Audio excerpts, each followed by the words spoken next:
Pinakakasuhan na ng Justice Department ng serious illegal detention ang mga amo ng minaltratong kasambahay na si Silvera Vergara.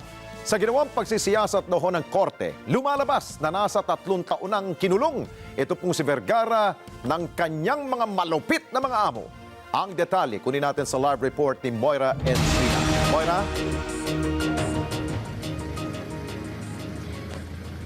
Alex, nakitaan ng DOJ ng sapat na batayan para iakyat sa hukuman ang mga kaso laban sa pamilya Ruiz na inakusahan na nagmaltrato sa dati nilang kasambahay na si LV Vergara.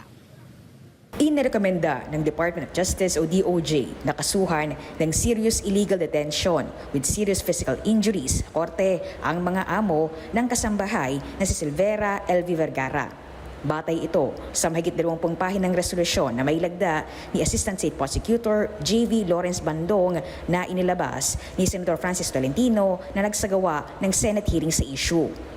Partikular na pinasasampahan ng kaso ang mag-asawang Franny Lynn at Pablo Ruiz at anak nila na si Maria Danica Jerlyn Ruiz. Lumabas na yung resolution that the Ruiz couple would now be charged by an appropriate court for the crimes of serious illegal detention with serious physical injuries, punishable under Article 267 and 263 of the Revised Penal Code. Ayon sa resolusyon, napatunay ni Vergara na ito ay idinitene ng labag sa kanyang kalooban mula 2020 hanggang sa masagap ito noong 2023. Binigyang bigat din ng DOJ ang mga medical legal certificate na nagpapatunay na ang mga sugat at pinsala na tinamon ni Vergara sa kanyang mukha, mata at iba pang bahagi ng katawan ay bunsod ng paulit-ulit na pang-aabuso at hindi aksidente lamang.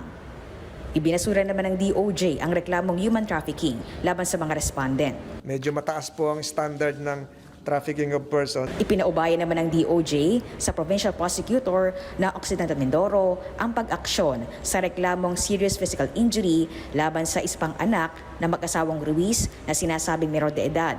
Gayun din sa parehong reklamo laban sa pulis na si Maria Elisa Palabay na sinasabing nagbantay kay Vergara at Barangay Chairperson Jimmy Patal na sinasabing nagbalik sa biktima sa mga amo nito.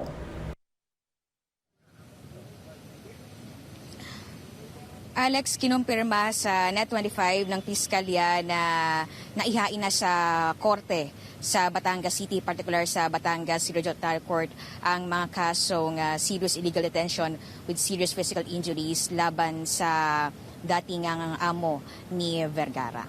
Alex? Okay, Moira, ito bang dating amo ni Aling Silvera ay nandito ba sa Pilipinas? Wala pa tayong impormasyon dyan, pero sila nga ay kinasuhan na. Ayon sa DOJ, ay hinihintay pa nila ang desisyon kung nagpalabas na ba itong court ng arrest warrant o kung nagtakda na ba ng panibagong hearing.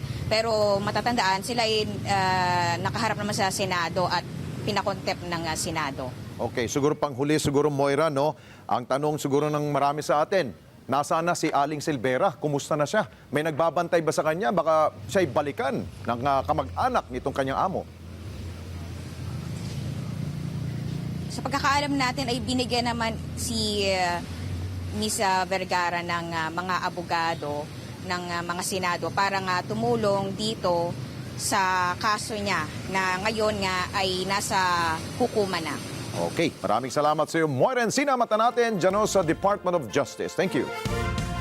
Maraming salamat sa inyo pong pagsubaybay sa Mata ng Agila Primetime. Para malaman ang matatag, matapang at matapat na mga balita, i-follow lamang at mag-subscribe sa @Net25 TV.